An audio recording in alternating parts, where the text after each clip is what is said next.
Hello, a very good morning. You are waking up to a brand new week here on Ireland AM. Yes, it's Monday the 29th of April and we've got lots coming up to keep you entertained until 10 o'clock this morning. Absolutely great to have you with us. Now we're going to look back on a busy weekend of sport as the Ulster Hurling Championship delivered more drama. Yes, but it did. You get to see it? There's a question. So we're going to discuss GAA Go and RTE. We're going to discuss crowd attendances because I think there's only 20,000 people in Croke Park to watch Dublin play in there. So yes, let us know 0896 111 111. What do you make of the whole controversy of GAA Go and even the scheduling? The GAA themselves have decided, OK, so we're going to put 2 matches on at the same time and another match on 5 minutes later, so no one can go to any of them. All in. Anyway. So we'd love to hear from you on that one.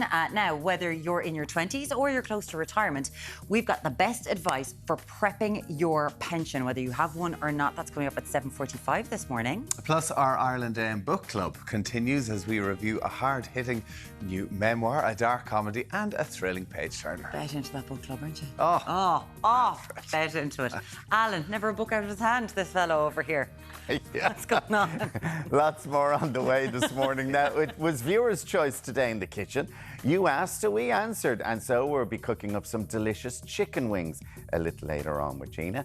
And our resident gardener is showing us how to make the most of magnolia tree, from medicinal benefits to a tasty snack. So looking forward to that. Now, Deric is out and about. He's in Howth in County Dublin this morning. How are you getting on in Howth, Deric? What's the weather like? Good morning, Al. Yeah, I'm live up here in north of the county. And other than here, West Mayo and parts of North Kerry, it's absolutely pouring across the northwest out there this morning. Plenty of heavy rain elsewhere, so I suppose we'll be lucky to dodge it here in Howth over the coming hours. That is backed by locally fresh soft and strong southerly wind, gale force at times out around coastal regions. Now, we're up in Howth is where we're at this morning. Coming up later on, we are off to visit the lighthouse, in fact, and they have got a beautiful harbour here. So we're going to be painting the lighthouse with some of the locals here a little bit later on. Not actually painting the lighthouse, but we'll have a canvas and we'll be painting it. Sorry. So that's all to come here from Howth a little bit later on. Will you pop over to our house afterwards? Sorry. Bring your paintbrush. We got a brush and we got a can of paint. That's what He's diversifying. He's doing a few mixers live on the telly. Around He's the like, country, painting people's houses. Good stuff, Deric. We'll catch up with you a little bit later on. Looking forward to seeing that painting. You need to be chilled to handle Irish weather. That's why Chill sponsor weather updates on Virgin Media One. Thank you, Jared. A very good morning. Broadcasting live here from Howth in North County Dublin. Coming up later on this morning, we're off to meet some local painters as we put paint and canvas and paint the local lighthouse here in the harbour. So that's all coming your way live a little bit later on this morning at 8:45. So do stay with us for that. Now, we're on to the 29th of April. I have over there with us the cameras this morning. So let's take an opening look. Let's pull back the curtains on how it's shaping up on a wet Monday morning. And other than here in North County Dublin, it is absolutely bucketing rain through parts of the northwest out there this morning. Plenty of showers right across the island, just about holding drier there for parts of Western Mayo, southwestern Clare through Loophead and into northern Kerry as well. But elsewhere, plenty of showers now as we kick off the last couple of days in April. And bearing in mind, quite windy out there this morning as well. Locally moderate to often strong at times there from that northerly direction. So as we push our way into this afternoon, unfortunately it looks like a pretty wet one in store. Those showers tracking there in that northerly direction now will dry up in behind it. A bit of bright spells putting through as the day progresses. So bit by bit it will clear up in terms of those winds as they veer to the west as well, easing back as we push our way into the back end of the day. Top values in and around 10 to 13 degrees, but still pretty windy out at sea with a gale force warning in operation. So once again, exercise caution. Right across then into tonight, we'll see that mixture of clear spells and some well scattered showers. Where those showers do fall, some of those leaning persistent for a time, we could see a risk of localised spot flooding, would you believe, as we work our way tonight into those early morning hours of Tuesday, with overnight lows there back to around 4 to 7 degrees. So just about holding dry here in Howth in North County Dublin at the moment. Right, unfortunately for the west of the country, we'll be back again live 7:35. You need to be chilled to handle Irish weather. That's why Chill sponsor weather updates on Virgin Media One. It's time now to take a look at this morning's papers. We'll start with the Irish Times. The headline there: British postpone cleverly McEntee meeting. A scheduled meeting between Minister for Justice Helen McEntee and her UK counterpart James Cleverly was postponed at the last minute late yesterday evening. The Examiner leads with UK will not undermine Irish law.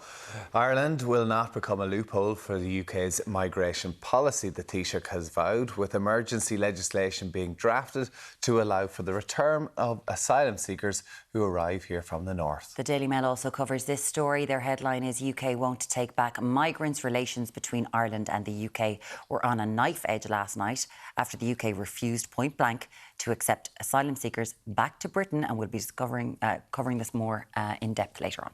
The front page of the Irish Independent reads 12,000 fewer drivers caught for speeding as road deaths soar.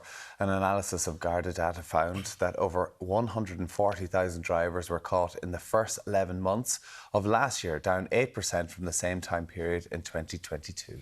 The Herald's front page: Garda murder raid suspect's sick tattoo. A suspect in the Garda Adrian Donoghue murder probe has had a tattoo inked on his back, allegedly depicting images linked to the crime.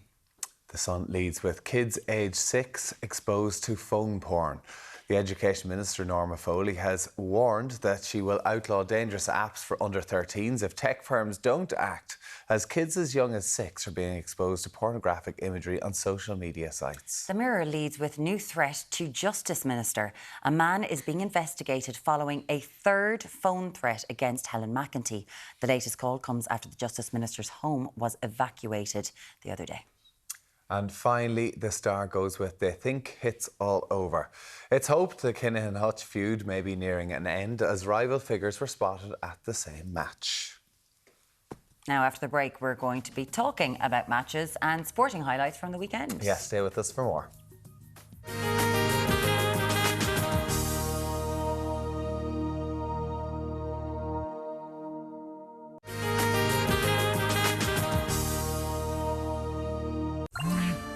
You need to be chilled to handle Irish weather. That's why Chill sponsor weather updates in Virgin Media One. Well, sure, we spoke too soon because already some rain now hitting here in Howth in North County Dublin. Plenty of showers right across the island out there this morning, and some of those very heavy up around the northwest now in that northern airflow, moderate to locally fresh at times. Now, push our way into this afternoon. Not a great one out there for the 29th of the month. Rain on the cards as we push our way through your Monday. So bright spots for our time, limited in nature, although those temperatures holding steady, 9 to around 12 degrees with gale force winds out at sea. Into tonight then, it looks like mainly showery where that rain does hit a little bit heavy at times. A risk of potential spot flooding, though it will clear out as we push away and cross those early morning hours with overnight lows there back to 3 to 7 degrees. So that's how it's shaping up for now. We're going to be painting on plein air at 8. Hopefully the rain holds off. We'll see you then. You need to be chilled to handle Irish weather. That's why Chill sponsor weather updates in Virgin Media One. Now, a scheduled meeting between Minister for Justice Helen McEntee and the UK Home Secretary James Cleverly was postponed at the last minute late yesterday evening. Join us with more details on why the meeting was postponed and the rest of today's top stories is Sarah McGuinness, Assistant News Editor of the Business Post. Hi, Sarah. Hi, Good Sarah. morning. So explain more to me, because I feel like Minister McEntee has been in the news an awful lot the last week. She has, as has migration. But yeah, so basically a diplomatic row between the Irish and UK governments kind of broke out on Saturday, I think it was. Basically, Micheál Martin was giving an interview and he kind of said, oh, listen, more people are coming here from certain countries because they are the UK's horrendous Rwanda policy, whereby they will deport any refugees that come in there, is working, and that, well, he didn't say it's working. He basically said that more people are coming here because of that policy. People are coming across the channel from the north and down into Ireland. Exactly. Because they don't want to go to Rwanda if they're in whatever. So the figure, there's an 83% increase on migrants coming to Ireland in 1 year, and 91% of those are from the north, because obviously we don't have a border there, a checked border. So Rishi Sunak, the UK Prime Minister, kind of seized on this and said, oh, look, this goes to show Ireland quaking in its boots, our policy is working.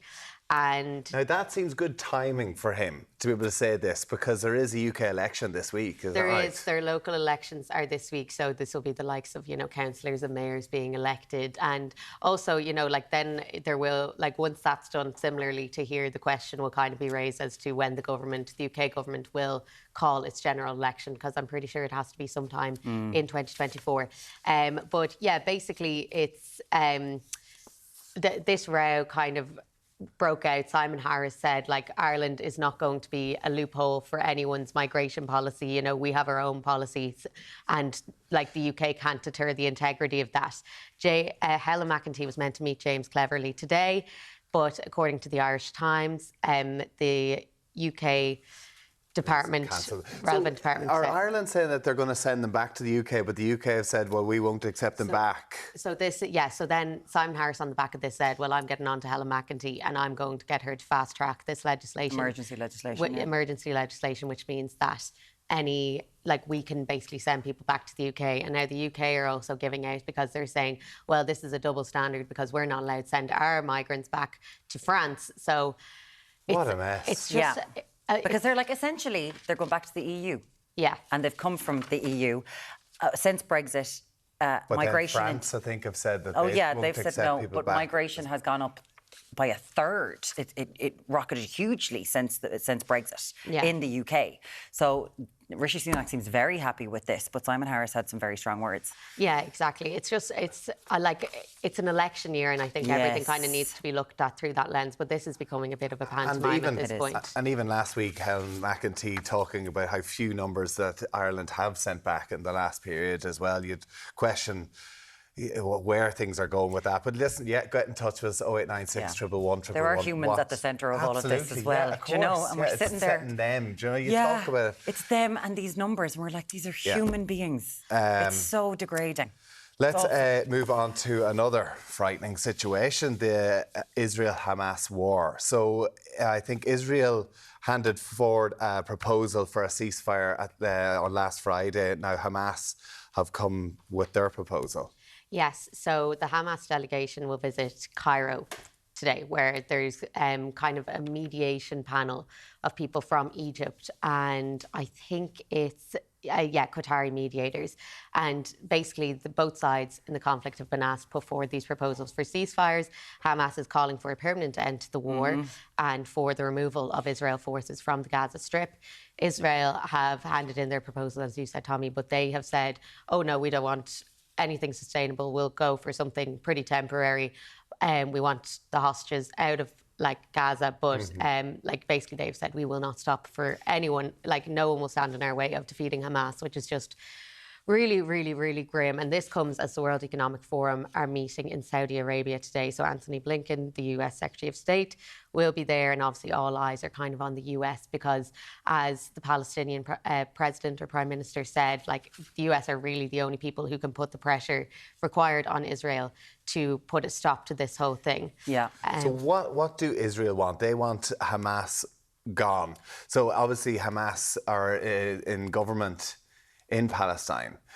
Is this part of it that will Hamas be, what's their proposal? Do they expect? We really don't know at this point. It's just kind of an elimination of what they feel like the threat of Hamas. But at this point, it's all kind of optics because, you're never going to, They've radicalised an entire nation. Yeah. Getting rid of all of Hamas, when they say that, it is killing every Palestinian because they have been murdered. And there's 130 hostages. I totally get that. And they need to be freed. But they've radicalised every person. It's like we were radicalised here in the 70s. But they don't want Hamas to go back into government there. No. But they will. Everyone's going to vote for them. There's no free and fair elections there anyway. But you're not going to erase them. Every Palestinian has been radicalised by what's just happened to them. So they're saying... So there's going to be talks happening there, but realistically the only people who can actually finish this war is America. It is, and Israel. And there have been talks for ceasefires before. There was a temporary solution there in November. Obviously that lapsed and it just came back and it's worse than ever.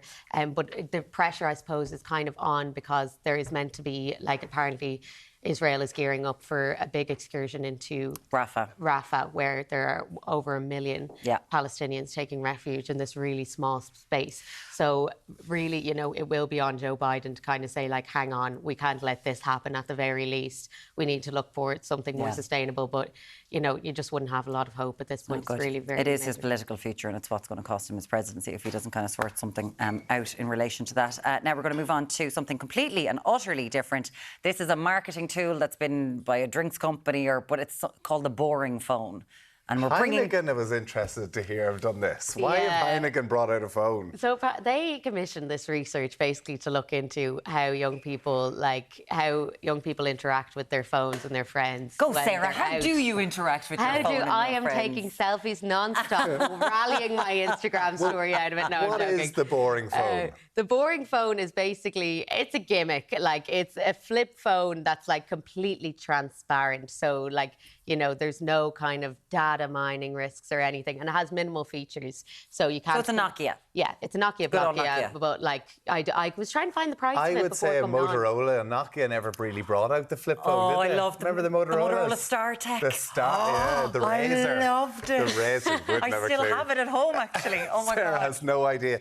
Is there any old tech that you'd love to see come back? Vinyl. I'm big into... I got a few vinyl records. I got the Dead Poets department on vinyl the other day. I did. Is there anything else? Would you ever bring like your Walkman back, your CD players, or any old tech, anything old that you miss? I have a digital camera that I bring out on nights out, so I'm not constantly taking my phone out.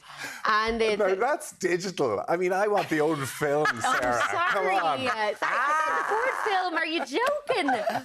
Okay, we're wondering about the old things that you think should be making a comeback, from your tape player to your digital camera. 0896 111 111. To your Let us know iPhone Generation 1. if there's something that I you actually have. bring out a sketchbook. I don't well take done. pictures, There I we just go. sketch. Send us in a picture if there's something old that you use as well all the time. We'd love to see that this morning. Alan, what else have we got Thank you, to look Sarah forward McGuinness. to? Thank you very much. Sarah. Sorry. Thanks, Tommy. Now, after the break, we've got professional pension advice for you. If you're ready for retirement, stay with us. We'll see you in a few minutes.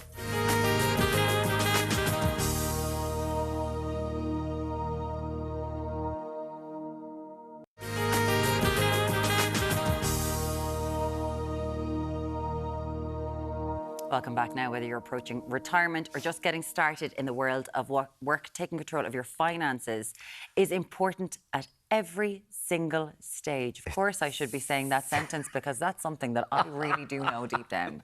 Financial advisor Paul Merriman joins us now with his top tips for getting your head around your pension plan. Good morning to you, Paul. Good morning, guys. And it is very important, but when there be people looking in this morning and they're in their 20s and their 30s, yes, and a pension plan to them is way down the line. Yes. So when should we start thinking about a pension? Obviously, the younger the better. The further you are from retirement, the better. Okay, so just to give you a couple of figures, if you're 25 years of age and you start a pension plan and you put about €50 a week aside, you get a 6% return up to 65 years of age, you're going to amass about 700 grand in the pension funds, okay, which is amazing.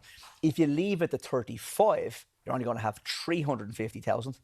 I'm not going to tell you what the figure is at 45 because of the pressure. It's about 170 actually. So it's a big difference in those decades, and that's because of compound interest. So yeah, the younger the better. But Alan, you're right. Nobody in their 20s thinks about 60 and 65. Yeah. And to be honest, you know, I think my industry has gone down this road so often about trying to, you know, promote pensions, which is fine. But in your 20s, it is about life experiences. There's no point in having a pension plan if you haven't got like savings, investments, if you have loads of short-term debt, or you haven't got your kind of an eye on the property ladder. Because it's very important you have a property that you've bought and you've paid off by the time you get to retirement age. Otherwise, you're going to be renting, and most of your pension's going on rent. Yeah. So to me, the pension plan should form part of an overall financial plan. So never isolate the pension and say, I have a pension. It needs to fit in with the financial plan to make sure you're getting the right tax relief, making sure you're getting the right charging structures, the investment growth, making sure you're in good shape overall by the time you get to retirement age. Okay, so if we can leave, because we don't have a functioning housing market, so that's Exactly. that's at one side. Yes. But this is something that is important to think ahead. How much should people be putting away every month for their pension? When I sit down with clients, typically speaking, you're looking to have a fund in around €300,000 as a minimum. I feel that that's kind of living standard will be okay in retirement. If you're doing retirement at the age of 65. Yeah, for 65, yeah, to get So 300,000. Yeah. So my example, a 25-year-old, sorry, they're going to be well overfunded at 700,000. That means they're going to have a really good retirement. 300,000 is probably the minimum you'd want to see. The reason for that's if you own your house. Yes, exactly. Because with that, you're going to get about if you get the full contributory pension, you're going to get about 14,500 a year. The 300,000 pot will give you a lump sum of about 75,000 tax free, and the remaining you're going to pull down about 11 or 12,000 a year in income. So you're looking at about 25, 26 grand a year. Now, a lot of people watching this morning are earning a hell of a lot more than that, and they probably wouldn't survive. But I'm kind of keen to keep a minimum standard. But you're right. If you're only bringing in 26,000 a year and your rent, what, 2 grand a month, you're gone. You're snookered. But that is the thing with, you're saying maybe older people, and if you haven't put a lot of money into your pension, there probably is more funds available to older people when you get to about 60, 65. The kids have grown up, maybe you're doing less, so you will have more money to put into a pension. Yeah, and especially those listening this morning that might be, say, 50, 55 plus, because typically speaking, they'd have smaller mortgages than what people, say, my age were having to get to 55 because of the different property market back then. Yeah. And their kids, they typically had kids younger, so the kids are growing up and probably left the nest at this stage. If that's the case, they should be redirecting what they were paying to their mortgage into a pension plan, getting the tax relief and trying to build the fund up before they get to 65. And the revenue only allow you to put in a certain proportion of your wages every year, and it massively increases. So from 55, you can put up to 35% of your salary. When you start off, you can only put in 20%. So they do kind of entice you with more tax relief. And why is that? Just because I suppose they want people that are underfunded maybe towards 60, 65 to start get into gear and keep an eye on it. Yeah. We live in a very different world now, where before there was companies who would offer a pension plan and they would pay into that pension and you would pay in. That's just not the world we live in. That sort of social contract is sort of gone and broken, unfortunately. And we live in a gig economy where lots of people now will be self-employed and they'll be contractors. So what's your advice for that? The big thing here for self-employed people is, the problem for self-employed people in the gig economy is that they will typically pay their tax at the end of October each year, for the previous year. So in 2024, come the end of October, you're going to do a tax return for last year. And your accountant will probably say you could put the money into the pension plan, but you probably don't have enough money to pay your tax. So the biggest tip I give anyone in the gig economy, especially if they're self-employed, is to make a small contribution every single month. It will still reduce your tax bill. But the problem is when you're faced with a big tax bill in October of maybe 10 or 15K, and someone says, put an extra 10 grand into your pension, you're like, where's all this money coming from? So again, that's down to financial planning. So again, I said it's at the top of this piece, you really need a financial plan, whether you're self-employed or employee, in order to be able to cope with the pension, because there's so much things to consider. But like I said, it doesn't have to take up all your income. If it was €50 a week, you'll still make a massive dent in it in your 20s or your 30s because of tax relief and growth. So literally, if you're saying to people this morning, look, think if you're in your 20s or 30s, €20 even a week. Yes. If you took €20 a week that you might just go out and have lunch on or something like that. If you took that €20 making a massive and make that would, are you saying 700,000? No, it'd be €50 will get you to 700,000. Yeah, if you're €20 get you. Yeah, well, it won't be far off. Probably about 350,000. So €20 by the time you retire, you'd be getting 350,000 in your pension. Yeah, approximately. Yeah. Like if you just had that in your head 100%. From today. But again, I remember being that age. And I was lucky enough, when I started working in an insurance company, Royal & Sun Alliance back in the day, we were automatically enrolled into the company pension plan. And then when I left and went to Irish Life, automatically enrolled into the company pension plan. So anyone that's coming into the workforce, it's a really good idea, even thinking about going self-employed eventually, to try and start off in that pension scheme with a company. People underestimate the benefit of that. It is very important. And I know before next January, we'll be talking about auto-enrolment in relation to companies doing an auto-enrolment pension plan. Paul Merriman from Ask Paul. You can find Ask Paul online, of course. Thank you so much for joining us. We appreciate it. We'll be back with you on Ireland AM in just a minute. €20 a week, Mary. 20.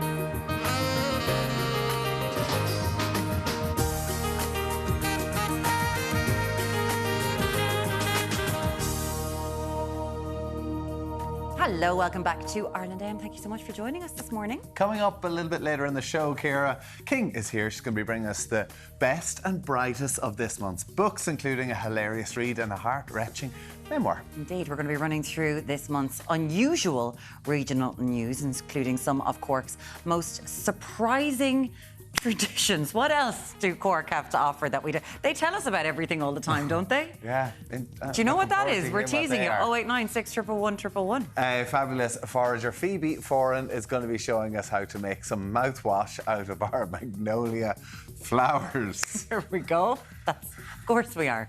And Claire Fulham is here, and she's serious about scalp care, of course, today. Hi, Claire. Hi, how are you? Look at you with her trusty little scalp. My I'm little always like, she's scalp. got the scalp in. What are we concentrating on today? We're talking about children's scalps today. So cradle cap, alopecia areata in children, and how to manage all those kind of symptoms. So yeah, if you're mommy or daddy, nanny or granddad, stay tuned. Alopecia, is that just hair loss in children? Yes. Okay, Yeah. wow, right, Yeah. okay. Looking forward Thanks, to Claire. discussing that Looking very forward to it. shortly. Alan is in the kitchen with Gina Daly. Morning. Yes, we are, because Gina's giving the viewers what they want. We put a poll up last week and asking what you'd like to see in our Ireland AM kitchen this morning, and the result was, Gina?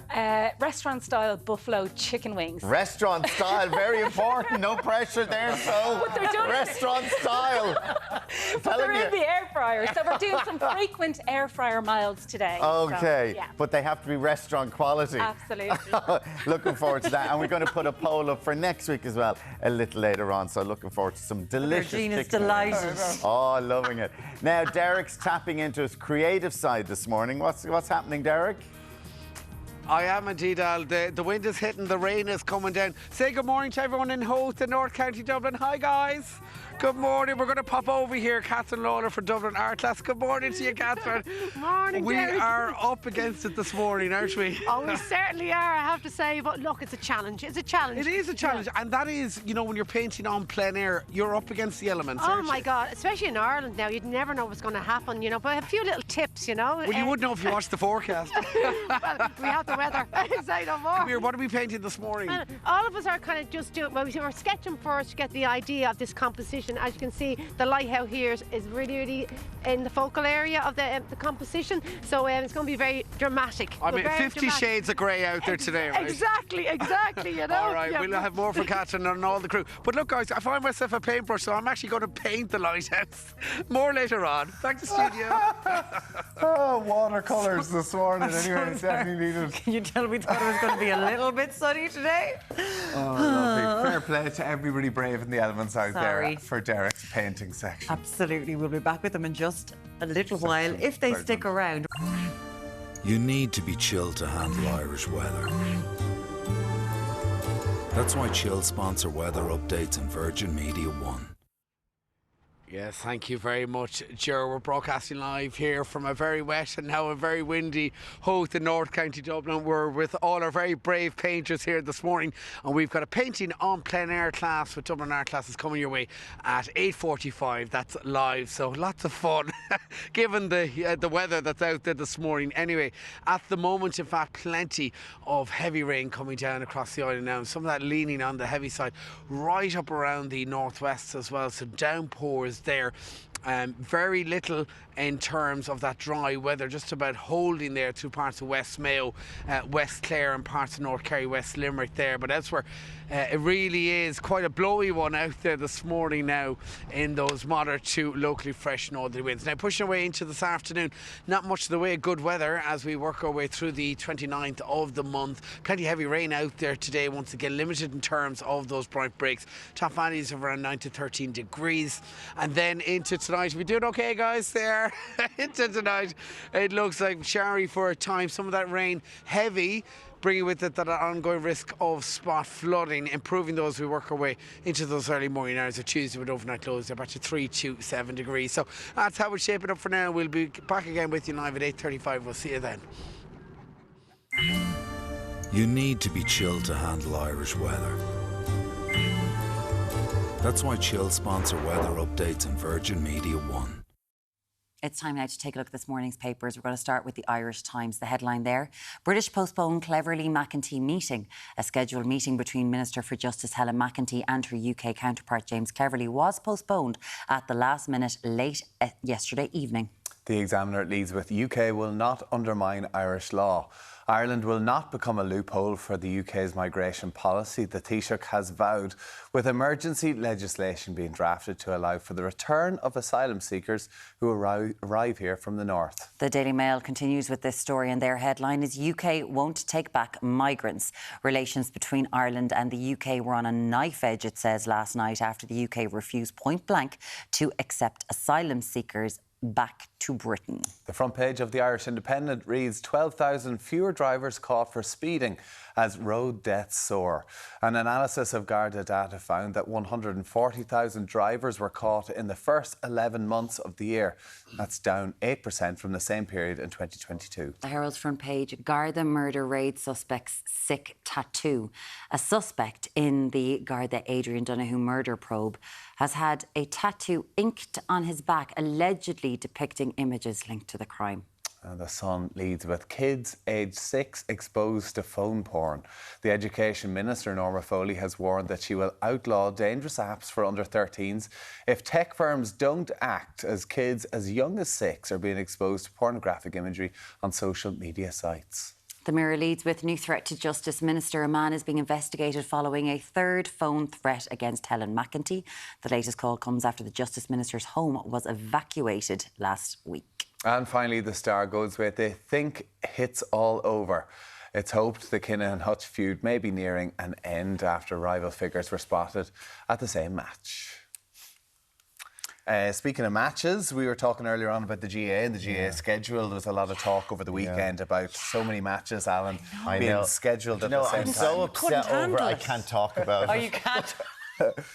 So upset over it. Well, I couldn't even comment on it. No, I couldn't comment on it. Sorry. Well, Breda has said that the All-Ireland should be put back to the second or third Sunday in August or the first one in September. It's not fair to players being out every Sunday. There's no time for their bodies to repair. Most players have to go to work Monday to Friday. It's heavy going. But we did have Paddy Andrews here earlier on. He said that the players actually prefer this because it gives them a bit of a life over their summer holidays. And also, he makes the point of the gaps between the matches. Like, you'd know this as well. He's like, training is way worse than a match. I don't want weeks in between. Yeah, no way. You just want to do match. And I know these lads listen on Monday to Friday, but in leagues, in all sorts of sports, you play week on week on week, even though it is physical, but you want to play the physical, tough matches. But he says they're all happy, and the women who are playing as well, they're like, yeah, we get to have like a month off, which they never did have before. Push the All-Irelands back to the last week in August. That'll give the players a chance if they get injured. But players seem to want this shortened schedule. It has to be up to the players. If you do pick up an injury at the start of the championship, there's such a small period that you could be out, you could miss a whole year of that. Is there a thing about having a match at 12 o'clock and then the next one at 3 o'clock so people could get home to watch them? Well, there is, but there's too many matches, Myrne. There's too many matches squeezed into 2 days. We were also talking about retro gadgets and how they're coming back, that there's a new phone, the boring phone that's been brought out. It's a bit of a gimmick, but to try and get people off looking social media. Probably a good thing if you could put a little tracker on it for kids to give them a boring phone so that they couldn't do anything except call, play Snake, and you could know where they were. Exactly. So we are asking you, what sort of retro gadgets would you like to see come back? We've got this one, the 3310. Yeah, do you have still got the Nokia there? Oh, remember the old Nokia 3310s? Ah, my goodness. That's not a 3310. That was a different one. That's a 30. That's a later one. Yeah. Oh, is that? It is. Oh, that's the new one. It's even got a camera on it. We had Sarah McGuinness there from the Business Post. So these are the ones coming back. Yeah, these are the ones coming back. What about the old Nintendos? Would we like to see the old Nintendo? Oh, remember that? Was that the SNES now? The Super Nintendo? That's just that's the Nintendo. That's the mini Nintendo. You've got a vinyl record player. But like that's come back big time, hasn't it? Yeah. Like people are buying the old record players, they're brand new now. But I have it and have but the problem with it is you get used to Spotify, which is desperate. I love the crackly noise in it. But like you have to, it only plays 3 songs and then you come back to it and turn it over again. All we heard in our house this weekend was a shout from my fella going, I just want an old school radio. Why do I have to put up with this crap? I was like, buy one. Even like bringing back the oldest, like Old Ireland M. Like, would you like to see Old Ireland M? Mark! I was there as well. Oh, we know. Let's have a look. 25 years ago. Oh, my God. Look down the camera. Oh, God. It hasn't changed a bit. Look at that. My goodness My me. God, you do look incredible. Tell you, 25 years. the old ones are the 25 years best. in September. I'll be 25 years doing the show in September. Isn't that unreal? Fair play to wasn't you. even So I need a born. cake. Living legend. Living legend. So, yeah, it's all about the retro here today on Ireland AM. Oh, sorry, Matt. Get me back. Hold on, I'll be grand in a minute. You can get in contact with us 0896 111 111. But coming up after the break? Trichologist Claire Fulham joins us. We'll see you in a few minutes. No, you got that.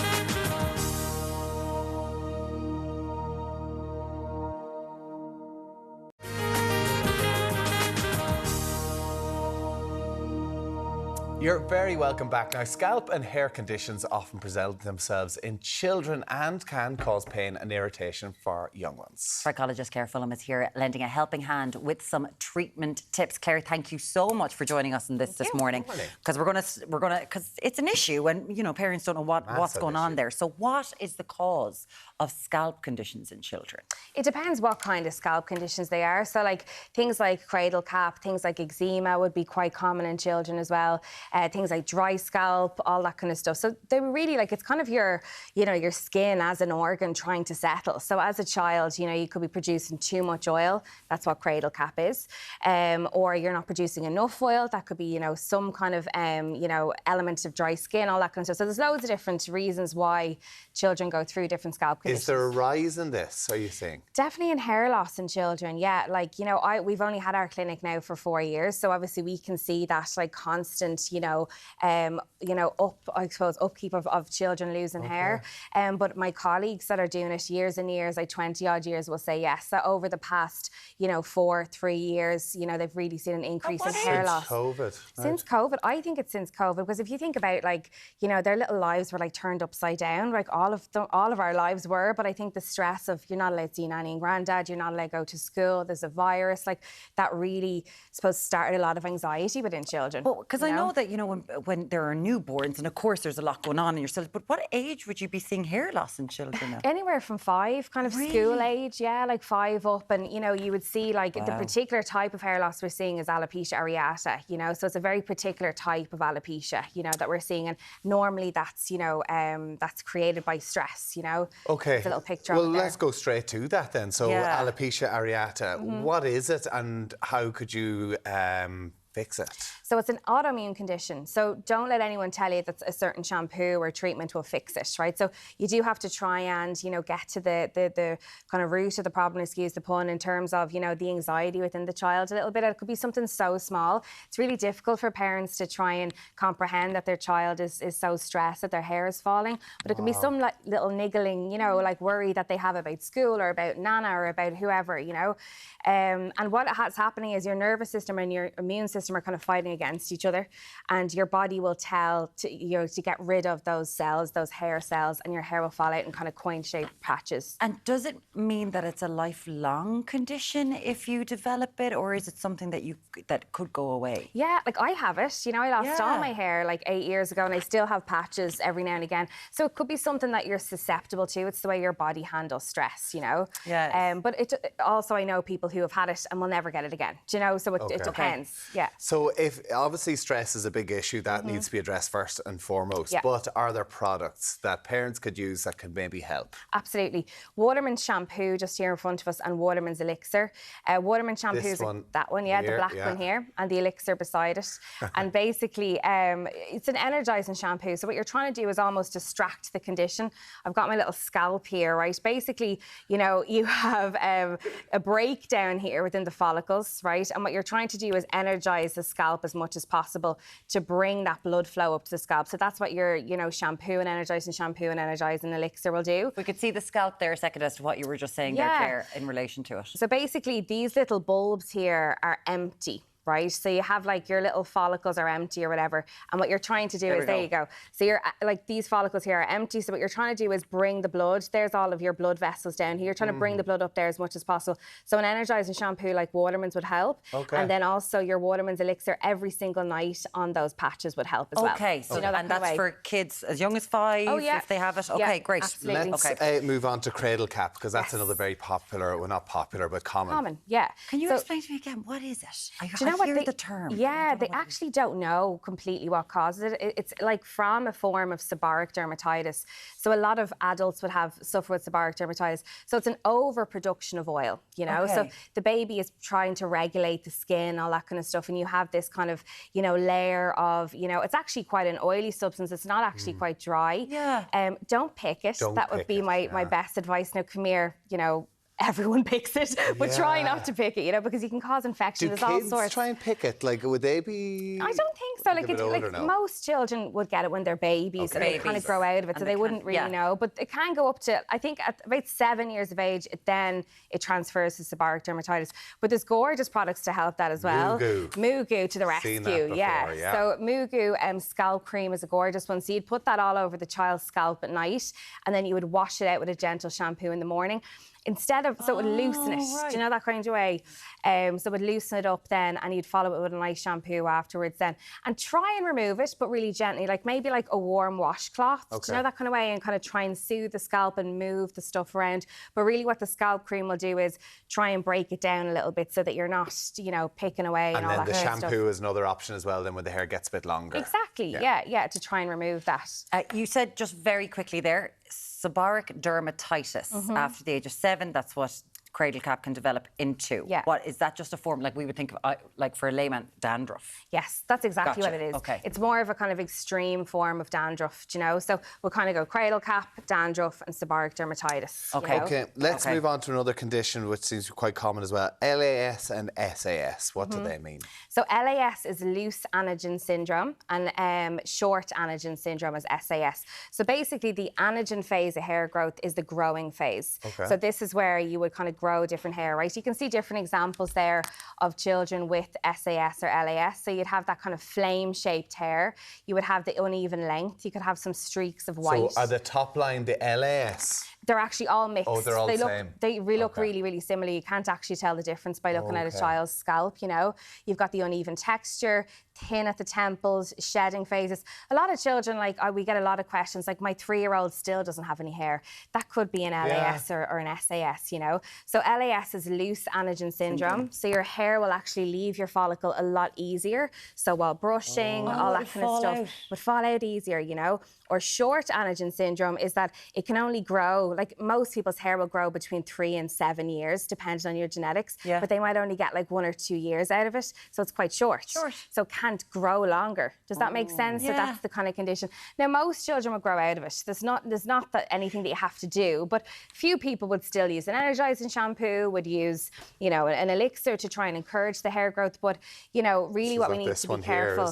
This guy is for... All-in-one milk. Yeah, this guy would be for like trying to de-knot the hair. The hair is really fragile if you have LAS and SAS. So you have to be really careful washing it because the water will make it quite hard. So something like this, the all-in-one milk, is really nice to spray into the hair and then try and brush it through. And a lot of those graphics that we saw there, you see them on children all the time. All the time. Like, you don't have to freak out about it. No, it's so normal, you know. It's normal. So normal. Yeah, and I think that's what we want to show people is that, like, It's don't be worrying if normal. your little boy or little girl's like this. It's perfect. It'll grow out. Yeah. Obviously, if people do have questions, they can follow you online, but also talking to like a pharmacist. Would a pharmacist be the right person to talk absolutely, to or your with this? doctor, whoever you like, or your hairdresser as well. Now, as always, You do have some loads questions. of questions. I don't know for Trish. Hard water is ruining my hair. What can I do? Get a water filter, Trish, is the first thing to do. You know, there's no point in buying a load of product if you're still washing your hair with that hard water.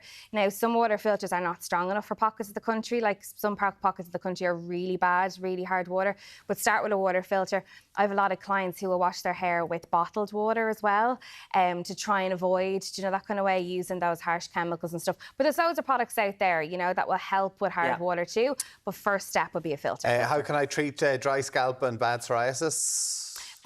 So dry scalp and psoriasis are very different. You know, psoriasis, again, is an autoimmune condition. There's a great kit. It's called Metaceuticals Dandruff Kit. It's really good for psoriasis. There's also a lovely vitamin out there called tyrosine. Tyrosine is really, really good at trying to regulate the punch that the autoimmune system will give the nervous system. So you're trying to calm that a bit. Oils are great for dry scalp, but not all oils are great for seborrheic dermatitis or dandruff. You shouldn't be using oils then. We're going to have to go more in depth into this and the seborrheic dermatitis dermatitis. I've got a feeling. I'm like, what is going on there? So people can find you online through a hair. Yes. What is it? At Trua. Trua Ireland. Yeah. Trua on Ireland. Instagram. Yeah. Find it there. Thanks, guys. Trichologist. Thank you so much for joining us. Thank you very much, Claire. Lots more still to come.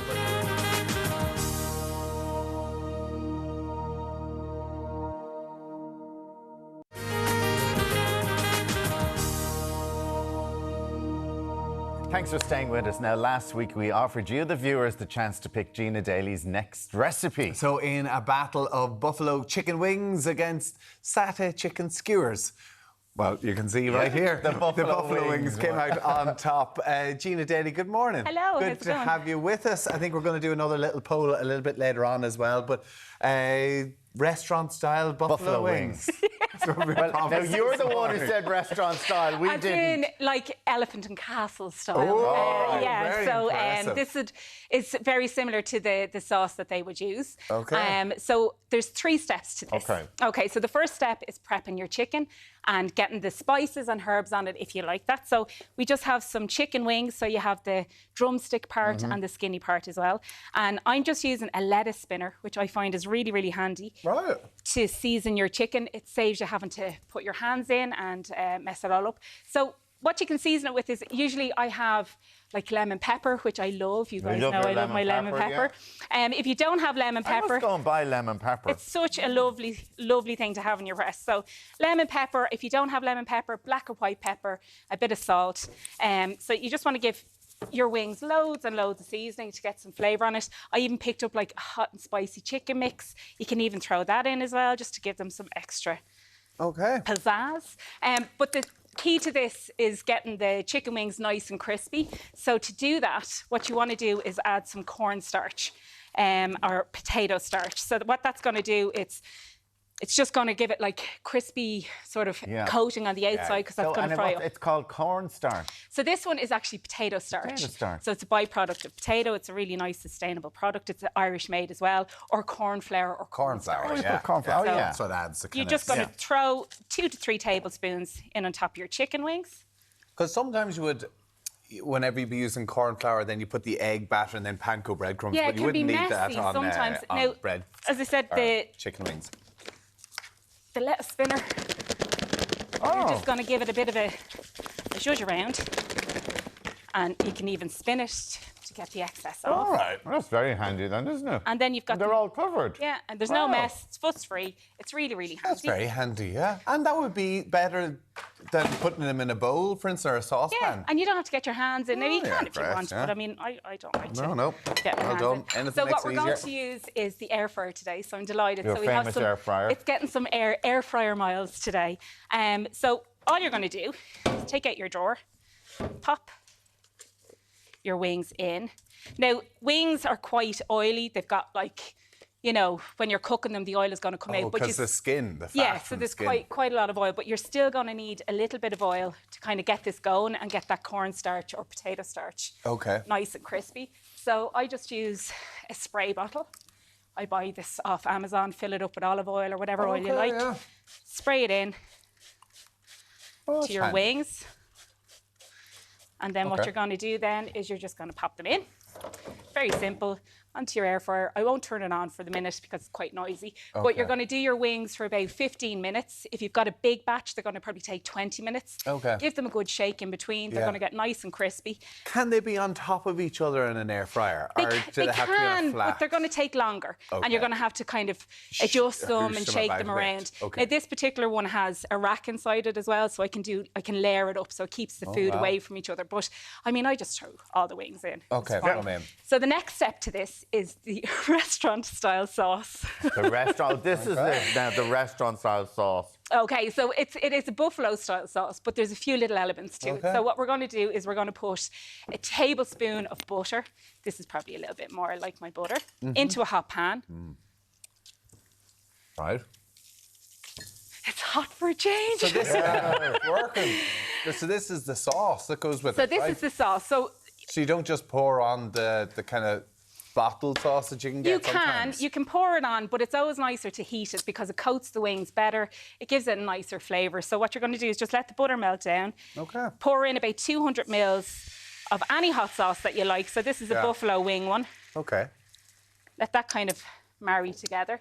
And then a tablespoon of apple cider vinegar, which is just going to give it a bit of a zing. Right. A kind of sweetness as well, that, doesn't it?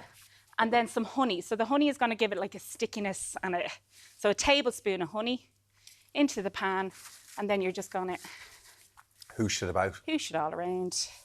And that's it then, is it? And that's it. And it's very, very simple, but it's so tasty. And those little few extra bits, the butter, the apple cider vinegar, makes the difference. And the honey, the sweetness. So is that the secret to kind of, because you see, like, as you said, Elephant Castle, you have Tribeca, you have all these places that would be well known for their chicken wings. Yeah, and I think I used to just pour this straight on, and it would be kind of quite flat, even though it's tasty and loads of flavour. But then I learned some secrets. Yeah. Well, that's the secret to it. They put a little bit extra into the sauce. A little bit extra. And then what you're going to do then, so when your wings are cooked, they're going to look like this. OK, now, Gina, while you're going to do that, next week, what are our viewers going to vote on? So I have a garlic and chilli prawn pasta. Yeah. Or I have a chicken Kiev loaded fries. So it's like a spice bag, but with chicken, garlic, and all that kind of stuff. And we might have the chicken Kiev, please. Please, viewers. Myself and Tommy would very much know. Has to be nice too. Take out your phone, hold it up, camera over the little QR code there, and let us know what you think. So, what do you want? Pick chicken Kiev, please. Right, OK, let's go. We're gonna go. So here are your wings. So you'll see they're so crispy. Yeah. They're look really, at that. they've got that nice kind of lovely, like, chipper taste just put them in. You're going to throw it into the sauce. Straight into the pan. OK. Now, you can put it straight into the air fryer as well, but it's just a little bit more messy.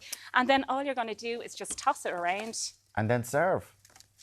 And serve. Right. And that is how you get gorgeous, crispy air fryer wings. Like with restaurant style. And you're serving them with the cucumber, or not the cucumber. Does anybody eat that? No. When they get it. Nobody does. What is it with chicken wings and celery? Celery. I have no idea. Celery sticks with chicken wings. So you're just going to pop them onto a little bowl, little plate. Look, great for sharing. Gorgeous, just into the middle of the bowl table. of them in the middle of the table. OK. Listen, it looks like the chicken Kievs are going to win. Flying ahead. 80% we're going for that one. So see you later, garlic and prawn pasta.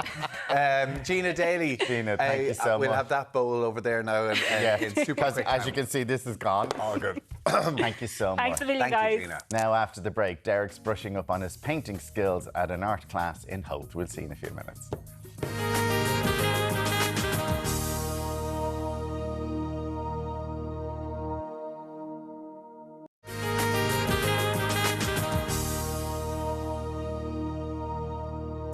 You are very welcome back. It's time to get over to Deric, who is braving the elements in Howth this morning. It's a miserable day. He's been taking part in a picturesque, freezing, rainy painting scene. Not quite picturesque. No. Deric, how are you getting on and those fabulous people there in Howth this morning? Right, guys.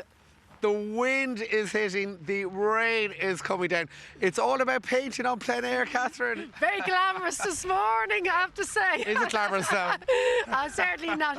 Look, it's great fun, I have to be honest with you. And we're getting great effects with the weather. With the weather. Yeah. Anyway, Catherine Lawler from Dublin Art Classes is with us. And first up, Catherine, let's talk about when you are painting on plein air, because the weather does play a big factor. Oh, it's huge. And as I say, it's not the weather, it's the clothes. Yeah, well, that's true. It's true. And also, you can see this here, just a little tip, I have a weight in the bag, and especially if it's windy. Oh my God, yeah. And look, that hasn't moved all morning. Now, we've had plenty of easels flying. Polly's easel went flying there earlier. Oh yeah, definitely. Now, that's off camera, of course, but we had great fun, I know we're doing really well, but look, definitely, like, the clip is handy, prepare with a bit of sketch, but definitely we have been great fun. But as you can see, there's loads of effects, water and oils. Now, sketching is a big part as well, because in order to paint the picture, to capture it, you have to get the sketching right. Oh yeah, we definitely have to lay out the composition, get the viewfinder out, grab a focal point and sketch it out. And the more sketching you do, the more quicker the movement is in the painting, especially for on plein air. It is like outdoor painting, outdoor sketching quick, very quick. Now, we are painting a lighthouse here this morning, quite an iconic structure. Yes, we are, and you can see there I'm doing very much like an impressionistic effect, like Monet or Turner, okay? And I think it's turned out quite well. You were telling me about Turner, actually, because Turner, as an impressionist artist, he used to tie himself to the bow of a ship. Oh, definitely, yeah. But don't forget, there was no cameras or any cameras there back then, so it's kind of getting that sense of movement. And as you know, he's an amazing artist. There's loads of atmosphere he's captured. Catherine, I know it's pouring down rain here this morning, but you've actually just come back from Amsterdam, where you were painting the beautiful fields of tulips. Oh, we had an amazing time. We walked on the streets of Van Gogh and Rembrandt. Exceptional trip. Exceptional trip.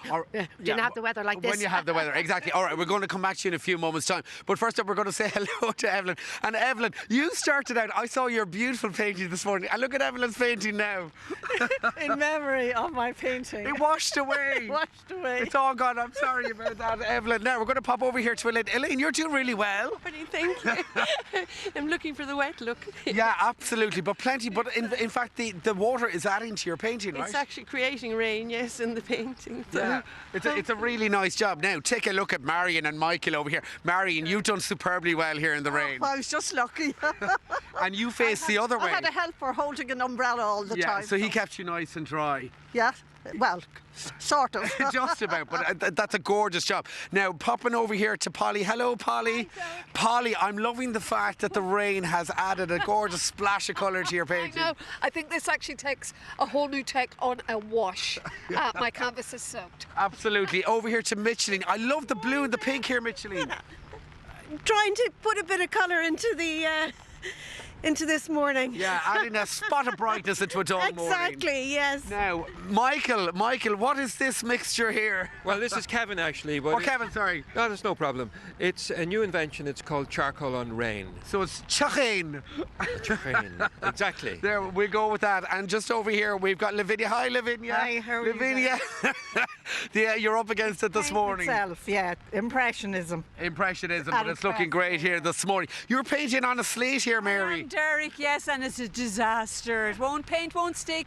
Oil and water don't mix. All right, okay, but you're doing a great job. And finally, hi, Jane. Jane, flicking around here. How are you getting on? Yeah, I'm painting with oils. I've had to go to the palette knife because it's just running off the canvas. It's running off the canvas, but the rain is adding to your picture. How impressionistic is that now, Deric, you know? Absolutely. So it's great fun in the rain, Catherine. Oh, we're having great fun. We remember this day, certainly. Absolutely. Where can we find out more online? Dublin Art Classes and info Dublin Art Classes. All right, yeah. Lift up that frame. Look, we're a picture here this morning. The rain is coming down, the wind is heading back to you guys in studio. You couldn't make it up, could you? Oh my God. I mean, and it's lovely in here. It's lovely and dry in here, Derek. Oh, fair play to everybody involved in Dublin Art Classes. Good on you, Catherine, and the whole lot. Staying outside there, I just liked it. It wasn't Lavinia who said it's a disaster. It's a disaster. It's just running everywhere. Thank you for staying outside. We are very sorry, and we hope that we get you sorted with tea and coffee very shortly to warm yourselves up. And to be fair to Deric, at the very start we went to, he said it's like we're the only place in the country that's not raining yet. And it came thick and fast. Thank you very much, Deric. Fair play to you for braving the elements. I mean, it's done in the middle of April, and that's I know, it's May. It's May bank holiday this weekend. Crazy. Anyway, we were talking about retro gadgets a little bit later on, and we showed some great old ones, the old Nintendo, the old Alan Hughes, the old Nokia phones. The young Alan Hughes. Alan Hughes. What about this one? The iPod Shuffle. Oh, remember Martina sent in... how long ago would it have been the iPad Shuffle? Remember I had that blue one. I had that exact one. Did that clip on? It clipped onto your top because you were running, remember? And you'd shuffle down your music and you wouldn't know what to be next. Yeah. You'd what with your music? Shuffle on. You'd shuffle on your music, yeah. Game Boys, of course. Yes. And people still have their own old Game Boys. And did a big clear out recently. I found my daughter's old Game Boy. Told her I would get rid of it, but she was having none of it. No. She's 33 now. Remember that? I think there's... Look at that, yeah. I found our one recently, and I had, at Christmas time, I had a great old... Did you play Tetris? Was it Tetris on that? I was playing Super Mario, and Super Mario there was Tetris and everything. Mario wasn't on the Game Boy, was it? You could get Mario on the Game Boy. Oh, of course. Yeah. What was the old Sega one? It's Sonic? Yeah, no, but it was a Sega game. Oh, Mega Drive. No, but there was the handheld. Oh, yeah. We'll be here all day. Master System? Do you know? Let us know. Anyway, riveting stuff. Thank you very much for that. But if you do know, send us in a picture. Seriously, what was it called? Have you got one? Have you got your favourite games? 0896 111 And Coleman Noctor said we're not allowed Google. We have to get it. Oh, yeah, We've got to remember. delay the Oh, gratification, remember, okay? yeah. Still to come on Ireland Day, and we've got a roundup of April's best books. We're taking a look at some bemusing stories from around the country, including the best sport you've never heard of. And our gardener, Phoebe Foran, is going to be showing us the hidden uses of magnolia. That's after the break. Sega.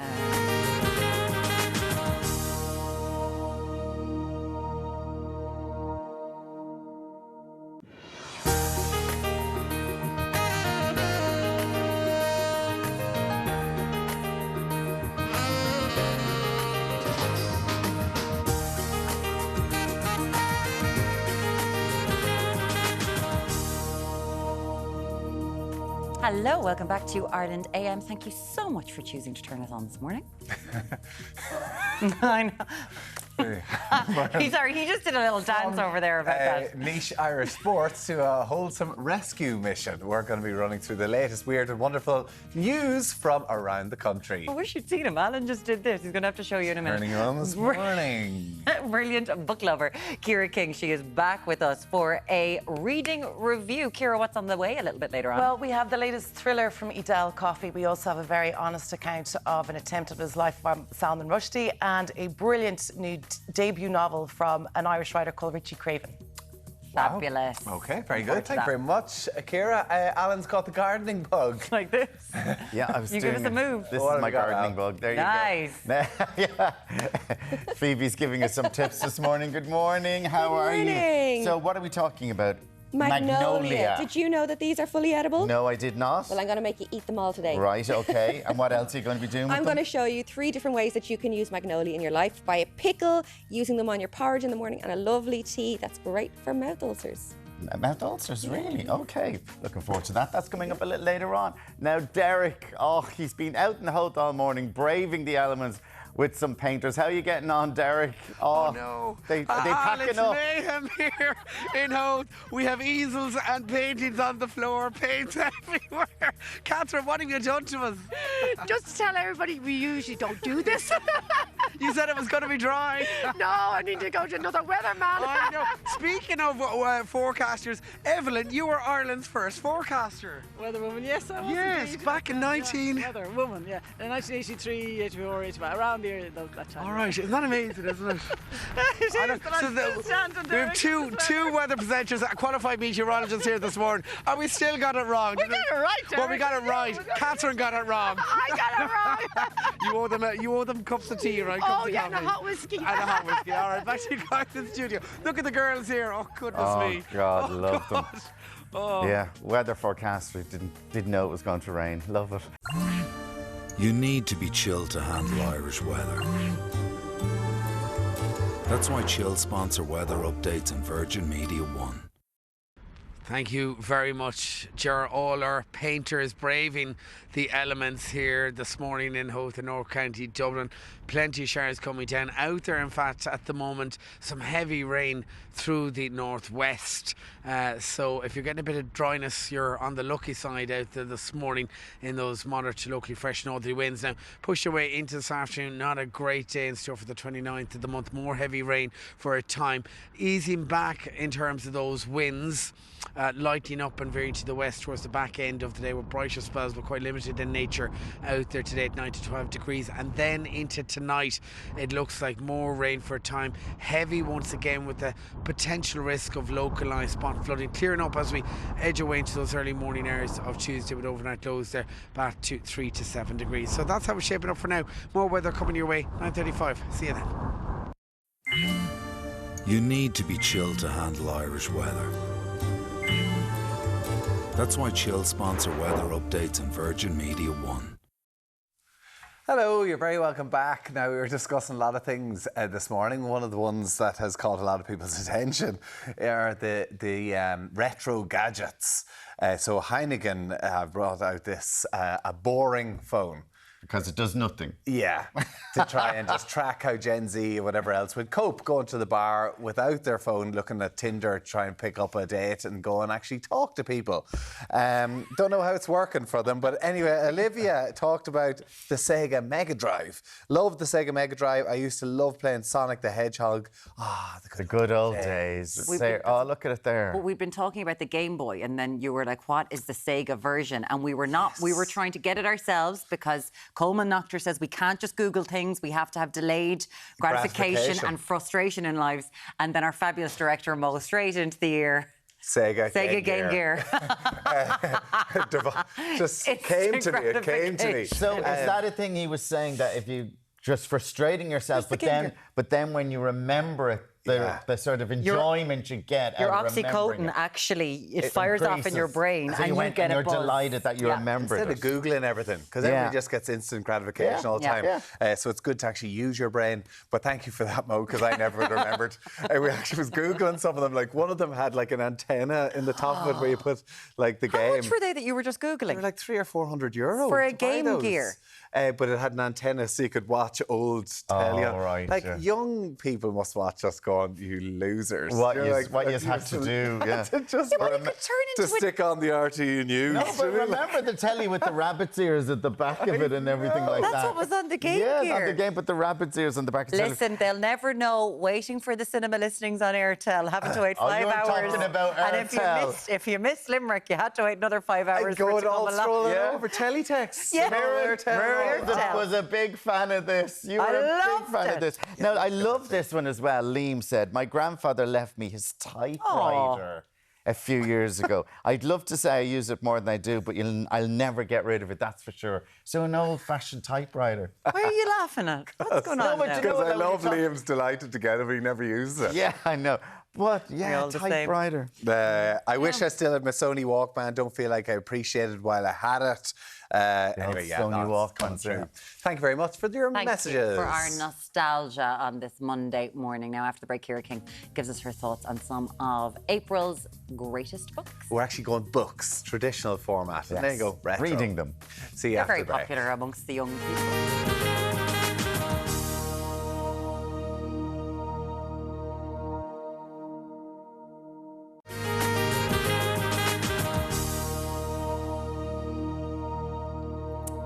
Welcome back from Pacey Dramas to Go See Comedies. We're chatting through 3 releases that you might want to read. Yes, our resident bookworm reviewer, Ciara King, joins us with the options. We're going to go through 3 books. Ciara, good morning to you. Good morning, we're going to quickly give us In Her Place by Adele Coffey. Give us your, what's it all about? Okay, it's about a woman called Anne who's feeling a little bit lost in life. She's just lost her mum and she's in between jobs, and she meets a man called Justin, and Justin comes with a lot of baggage. And what are some of the themes that we're looking at in this book? We're looking at the theme of who is the other woman. Okay. Yeah. In Who is the Other Woman, because Justin has a wife, as we will see. Yeah, okay. Let's go. We're going to go and check out our book club for Adele Coffey's new one, In Her Place.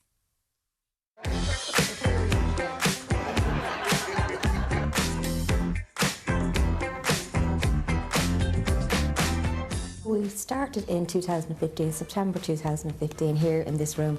There'd been a survey done in the local community as to what to use the hall for, because it's a great asset within the community. I put down book club because I like reading. I would always have a book on the go, and the next thing was there was a meeting called, and I've been coming on a regular basis ever since. We never miss a night, or very, very rarely, and we get on very well and enjoy each other's company, really. I feel it's a great way of escapism. Just to go to your room, read your book and be part of whatever your book is about. I started really audiobooks during the pandemic. They were a lifesaver. I'm very slow at reading, so I've just found a new love for audio. I thought it was a very easy read. I thought it was a very easy read, in part, but sometimes very predictable. The book starts off with Anne as she is in the present day, and then she starts to reminisce on how she got there. She helped her mum to die. Then she was out on her own, but in the meantime, she had met Justin. She moved in with him, and then she began to realise, no, there was something radically wrong. And when she got to the house and she explained it all, she had to lie down. And her sister goes, I'm going to get to the bottom of this. And she goes up on, bangs up on Facebook, I would date the same guy. And the other sister was shocked. What's this? And then goes, we'll find out in a few minutes. We just uploaded a picture, she puts it down. And a few minutes later, the phone comes ding, ding, ding, ding, ding. And it's bingo! Yeah, he's actually doing this, he's with this person, he's doing that person. I thought it was brilliantly done. I thought her relationship with her mother was actually very real. Like she was, seemed to be very attached to her mother. It went through how a person feels after somebody dies and how they pick up the pieces. Didn't really feel any sort of, as I said, a warmth towards any of them. For me, it wasn't a thriller because from the very beginning we realised that she was going to be okay. She had her little baby and all of that. So you never worried for her throughout the book. So it took away that element of fear. I would recommend it to somebody. You could nearly pick the people you'd recommend it to. It wouldn't be everyone's cup of tea. I would recommend it, but not as a great book, as a holiday read, one to take with you on the beach. There was parts in it that beggars belief that, you know, this could happen, but I would recommend it, absolutely.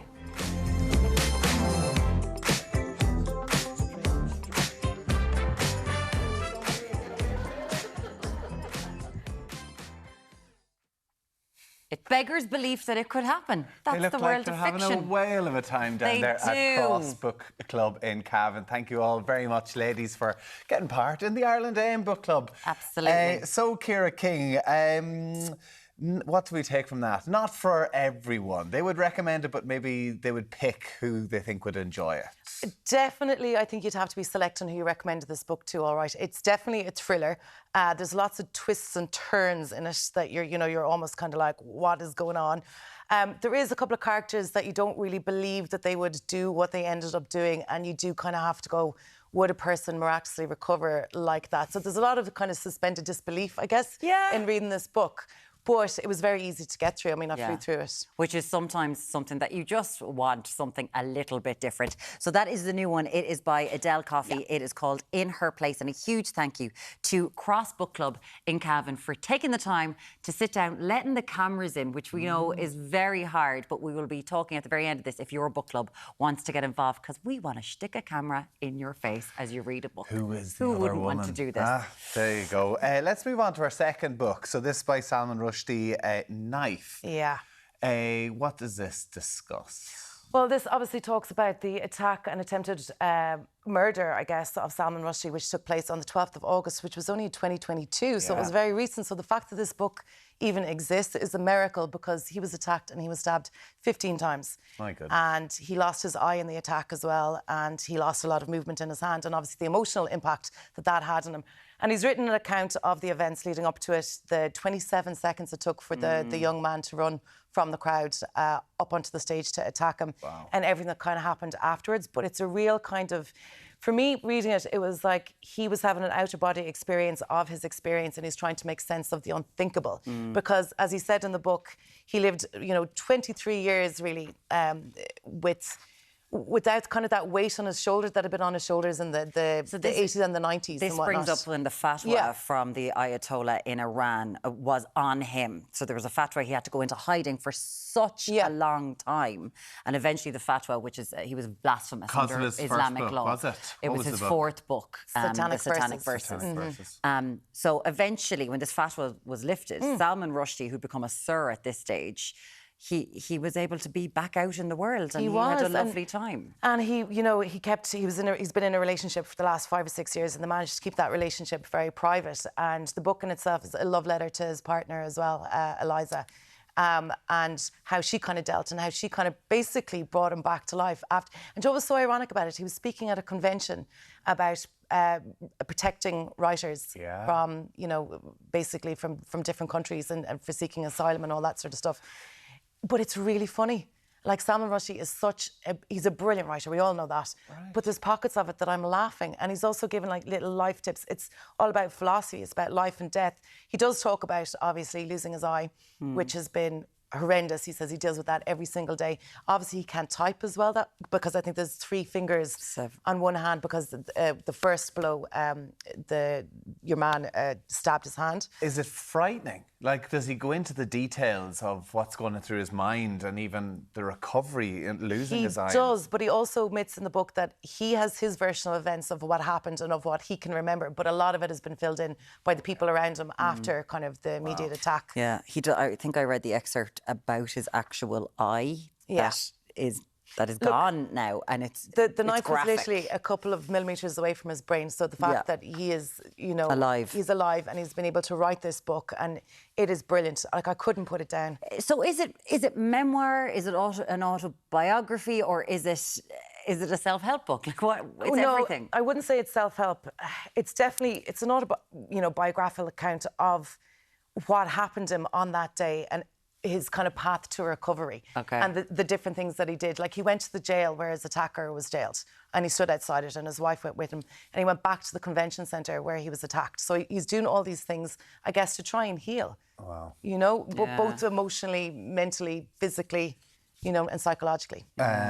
Very interesting. Okay, yeah, that's a really good read. That's A Knife by Salman Rushdie. Then let's move on to the last book. Then Spirit Level by Richie Craven. This is one of the best books that I have read in a really long time. Wow! I couldn't put it down. I sent messages to the author on Twitter and Instagram, being like, "I love this. This is amazing."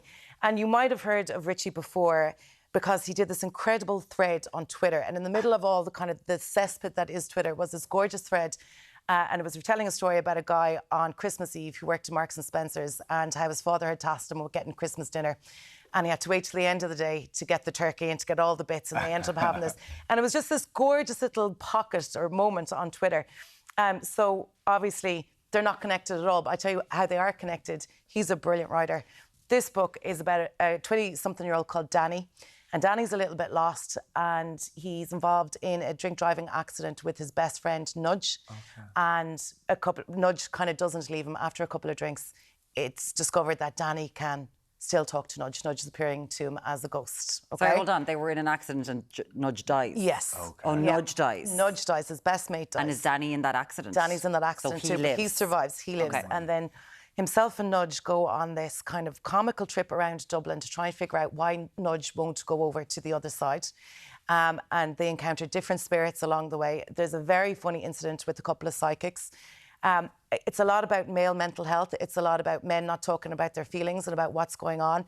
And it's also about grief and not wanting to let go of your best friend. But it's also so funny. I can see this as like a TV show. Really? Like, honestly, I can see it as a TV show. I think it's one of the most original books that I've read in a long time that's set in Dublin City. I thought it was brilliant. And it's so funny. It's funny, yeah. And that's it's a big sweet, thing. and Like, is it laugh out loud? Are you reading it? Yeah, you'll read a line and then you kind of come back and be like, what did he just say there? Just dropping in lines. So talented. I didn't want the book to end, and I can't wait to see what he does next. Oh, that's fantastic. Because someone was describing it, we have it in our notes, as the love child of The Sixth Sense and Right Said Fred. Not the band Right Said Fred, the movie with Rick Mayall. Yeah. So where he was just hanging around the imaginary friend. Yeah. So from that point of view, it does have a very darkly humorous undertone running through it. Absolutely. I love it. So everyone, that's your... what's your pick? Oh, absolutely Spirit Level. Okay. Yeah. Okay, very good. Congratulations to Richie Craven for that one as well. There you go. Yes, there are recommendations. You'll be back again. We'll be reviewing 3 more books next month. Ciara. But if you'd like to read along with our book club next month, we're going to be reviewing Sinead Gleason's Hagstone. And if you're a member of a local book club, we would love to hear your thoughts on our upcoming books. Yes, so we want you to send some information about your book group to irelandam@virginmedia.ie. Tell us all about the club, and we might even pay you a visit. So let us know what you think of Hagstone. You're going to be looking forward to Hagstone? I'm getting onto my book club, by the way, guys. I've got half of them convinced, yeah. So would you come down to Renton? Are you like the gals that we just saw down in Cavan? We are, yeah. We're exactly like them. A cup of tea. I think it's Sauvignon Blanc coming out of that pot. It's not tea, Tommy. I'll be honest with you. feeling. It's Do you recommend a book club? Absolutely. It's one of the best things that I do in my life. We started it, didn't think it was going to last. And we've been doing it now for about 3 years. Wow. Yeah, I love it. We actually have an Ireland Day in Book Club. He's never come along. What's it called? We don't have any name. Oh, gee, well, that's where you need to start. Yeah. There we go. Ciara King, thank you so much as ever. And to all the gals in Ciara's Book Club, please let the cameras come. Do it. Let us come. Let us come. What? Are you in a book club? No. No one would have me in their book club. Coming up, we've got local news to keep you entertained. Stay with us. We'll talk to you shortly.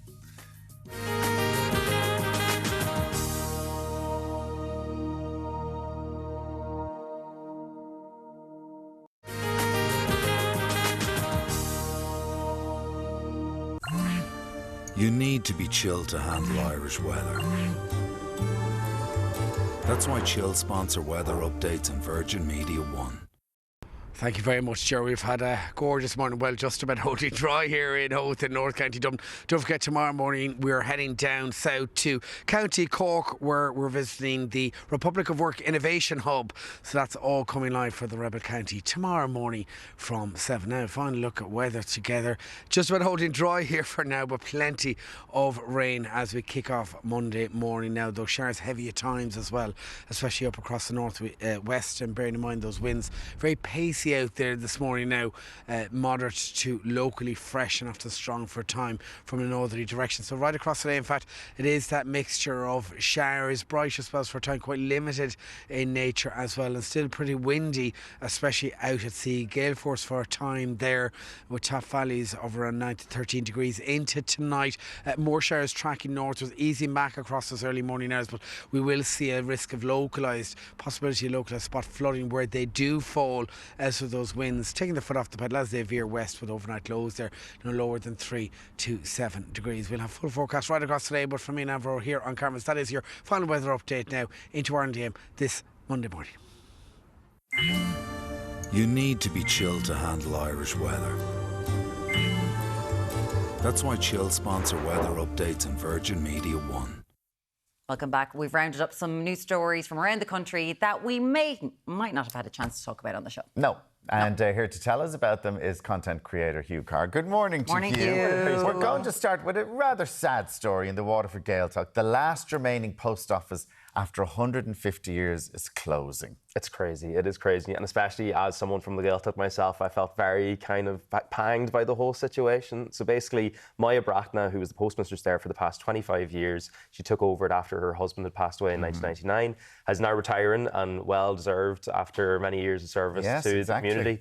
But now what's happened since is that An Post haven't been able to provide a contract that is attractive enough for They have put it out, in fairness to them. They have put it out to tender. Nobody wants it. And nobody wants it. And now, after 150 years of a post office in the community, it's now being shut down. And it's just very sad to see kind of areas like that, who, especially people who want to have their services through Irish, that's now not going to be available to them. Gaeltacht na Déise, so it's closing down. It was in her family for 150 years, this post office. It's amazing. And it's just a little bit of Irish life just being eroded. Yeah, it's very sad. Again, it's very sad, but again, An Post did put it out to tender. They did put it out to tender. No, there was no interest in it. Yeah.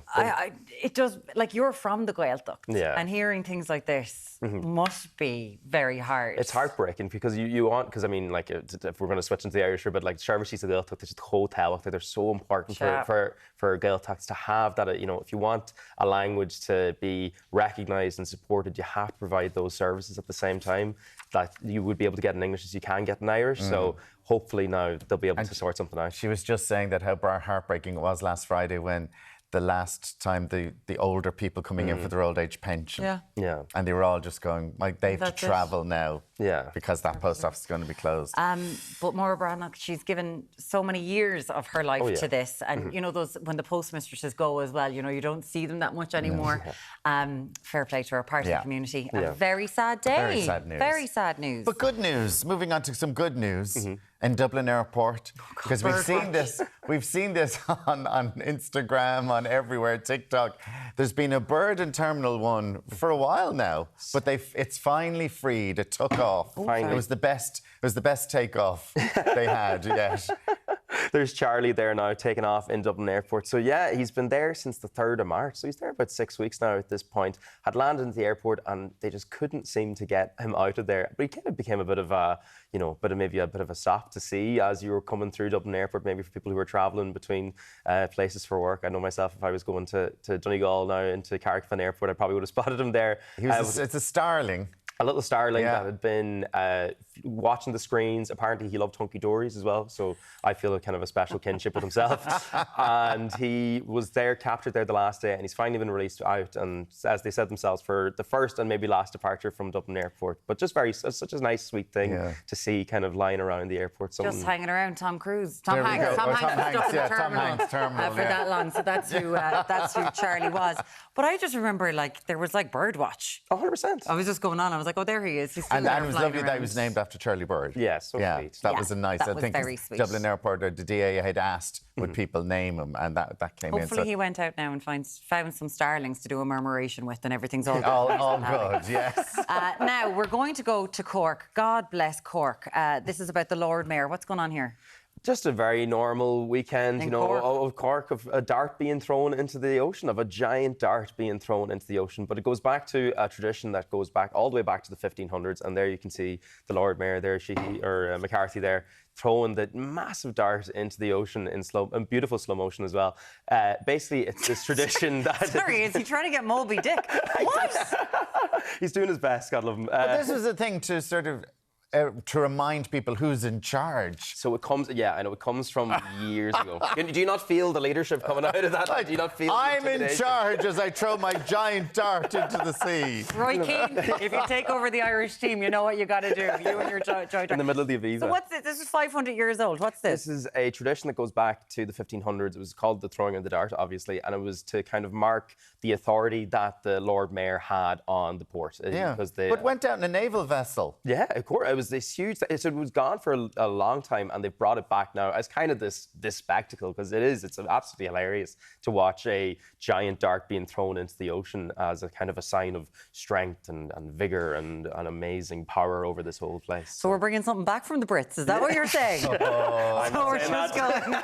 In the 1500s, he was going out, this is my port, not the Irish people's port. Yeah, this is mine now. And we decided, sure, we'll bring it back. It would be good old crack. Okay, so it went away, and now they've brought it back again for a little bit of a... You'd want to be Lord Mayor to throw a giant dart into the sea, wouldn't you? Yeah, but that just sort of bringing that back. What could I do as Lord Mayor of Cork that nobody else has done? I'll throw a giant dart into the sea. And it would be the only way that you could explain it as well. You could have to, imagine trying to pitch that, be like, I think we should really throw the dart back into the ocean. At a council meeting. Can you imagine imagine the council meeting about housing rubbish. Do you know what I want to do? I want to throw a giant dart back into the sea. Do you know the way our Navy has no money? Can I borrow one of those navies? A naval vessel, and we'll take loads of pictures. It's great. Come here. Who was it, Lord Mayor? Mick Finn. Fair play to you. Throw a giant dart. Why not? It's all good. Now we're going to move on to another story.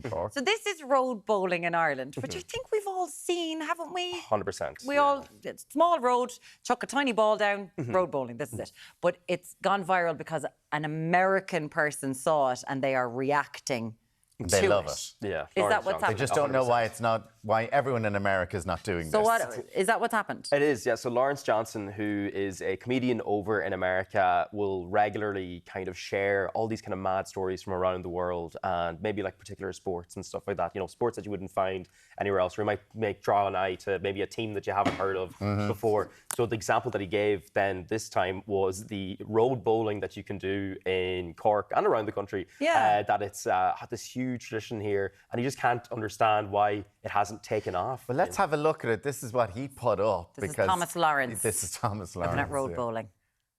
Why have I just discovered road bowling? And second off, why do we not have it in America? This is one of the most random electric sports I've ever seen in my life.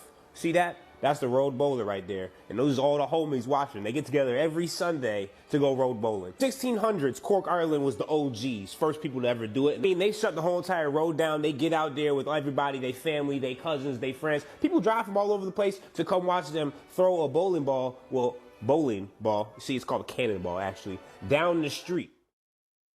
So he just goes in explains it, and then he's got some videos of people hanging around. I'm assuming because whenever you're around Kinsale or certain areas, you just can't drive there on a Sunday. Road bowling. Road bowling. I have to admit, I've never seen it. So the idea is there's a length of the track or the road, whatever, and the person who gets it down furthest in the least amount of throws is the winner. But it'll go across like kilometres. Like it is huge. Like they'll, it's not like a 100 metre or 200 metre. They'll be going like from like town to town, maybe sometimes, or like it can be a massive undertaking.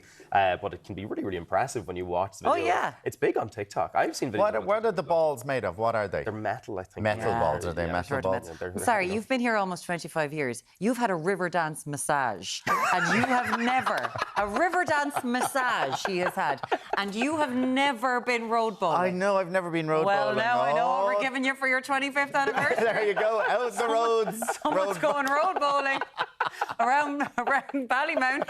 There we Close go. down the roads. Happy anniversary, the telling M50, you. close down the M50 for the day. There we go. Dude, I actually can feel the competitive fellow over there going, I'd take him on a bit of road bowling. Hugh, thank you so much for that. So weird and wonderful stories around the country. Thank you so much. Now, Tommy, what is coming up next? I tell you don't want to get a hop off one of those balls. No. They are hard. Yes. Thank you very much, guys. Phoebe, do you know road bowling? I've never heard of it before in my life, but I'm intrigued. Anyway, what we do know about our magnolia plants and the many uses for them apart from looking pretty, we're going to be discussing that after the break with Phoebe Foran.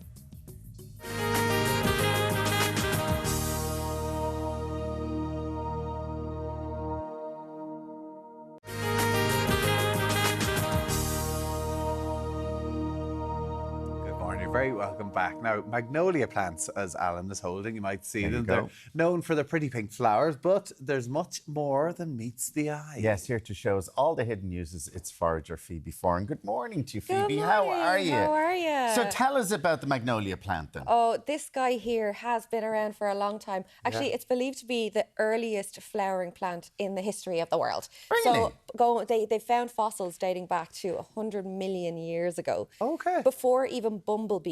So these guys were pollinated by beetles. So did they come out before, like, even snowdrops and stuff? Way before all that. Right. So Where did that come from, snowdrops? I thought snowdrops are kind of the early one, aren't they? Don't they? Early in spring, yes, but this is going back millions of years. Oh, sorry.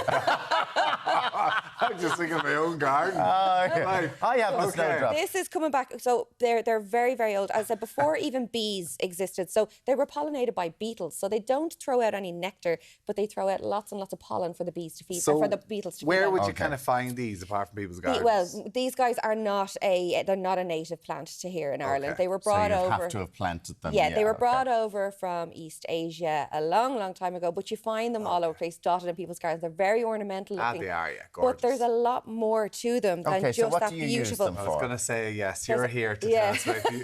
No, it's not about them looking pretty. Well, what can the there's uses heaps of uses.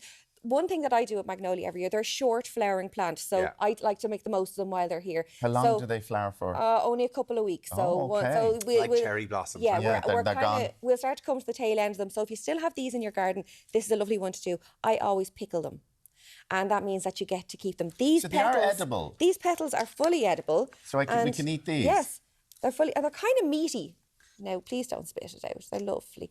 They have a bit of a cardamom-y, gingery kind of a taste. Some people get a bit of a cucumber vibe to them. You can get that at the end. Bit of a flavour to them. Yeah. So, good crunch. I can tell by your face you're getting that lovely flavour. Don't be spitting that out. Come on, swallow it. So, easy way to pickle these is because you can actually use this like if people use pickled ginger on their sushi or they put pickles on their burgers, you can do the exact same thing with these. Right, easy way to do it. You're going to add your vinegar right into a pot. We've lost Tommy. Add your vinegar to a pot. So this is how you pickle. This is how you create a pickle brine. Yeah. This is a pickle brine, right? Add your vinegar in, a bit of salt, a bit of sugar. Yeah. And then just let it simmer, right? And you're going to just let it simmer until they dissolve. That's all, right? And then to make the pickle taste nice. But when do you add in the flowers? I'm going to show you now. All right. Okay. So what you do next is then you're going to add into your jar. So you have your nice clean jar, and you're going to add in the pickling things that you might like. So I would always add in the likes of like two cloves of garlic into it. Okay. I might add in some black pepper into it as well. Some star anise. Okay. And then the flowers. And then the flowers. How many would you put in? So I would say about 20 leaves can go in. Oh, 20 leaves. How 20 many leaves would be on this? 20 of petals. How many leaves would be on a plant? You guys add that in. There's about 5 or 6. Okay. So you can chuck them all in there, right? And you're saying now that wait till it becomes when it's starting to fall off. Yeah, because you want to enjoy them. Yeah, they're so beautiful. What's you going to do with the pickled magnolia plants? Leaves? Eat them. So you eat them. So like, as I said, if you were having sushi, if you ever had like pickled ginger on your sushi, if you're having pickles, now you are... Come on, Tommy. A tiny leaf, please. Please don't eat all that. No, good. One tiny leaf. Take a bit. One tiny leaf. Here, take that on the spoon. A little bit goes a long way with that. See? Like a pickled onion or something. Like a pickled onion. And then is that good for you? Yeah, really good like for you. in what way? So these guys here are full of antioxidants and anti-inflammatories. They are fantastic for the likes of gingivitis, any kind of mouth ulcers, any kind of bacteria in the mouth, stops you getting cavities. They've also been linked all the way through like Chinese medicine for helping people with diabetes, Alzheimer's, I think that's not bad. Okay. Nice. Well, now, if you have any of these, you have to go to your doctor and make sure you do it. Like we're not saying that these will actually help these. What's with the frozen ones? These guys here, if you freeze them, you actually get much more stronger of that flavour, that gingery flavour out of them. So what I do is once I pick the little buds when they're in the cone shape. So this has been put into the freezer? Yeah. And what you'll do is you can grate that. They've kind of gone a bit soft now. Under the lights. Under the lights. But you can grate them over the likes of your porridge, over your... You can even do that over your stir fries and your curries and stuff like that, and add a gingery kind of a kick. Yeah. And so, put it into yogurt. Taste it even in that. Well, you'll get a gingery kick to it. You can have a taste of that there now, Tommy. I'm like the guinea pig, aren't I? Are you getting a gingery kick there? You don't spit it out, you see. So fine, did you taste the yogurt? Yeah, no, it's strong enough actually. When you get it. Stronger. You get it much stronger when they're frozen. Yeah. And then the other way to do it, if you did just want to use it for like a mouthwash for the likes of for gingivitis or for mouth ulcers, that kind of thing, you just make it as a tea. So how do you do that then? Is you just put them in? A few of the petals go into your tea, into your teapot. Boiling have a little water. strainer, boiling water. Is that it? That's it. And I always add just a little bit of lemon because it's that like nature's cleanser as well.